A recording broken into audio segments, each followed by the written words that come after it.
بسم الله الرحمن الرحيم قل يا عبادي الذين أسرفوا على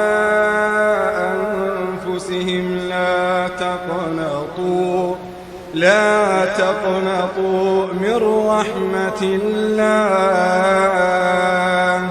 إن الله يغفر الذنوب جميعا إنه هو الغفور الرحيم وأنيبوا إلى ربكم وأسلموا له من قبل أن يأتيكم العذاب ثم لا تنصرون واتبعوا أحسن ما أنزل إليكم من ربكم من قبل أن يأتيكم العذاب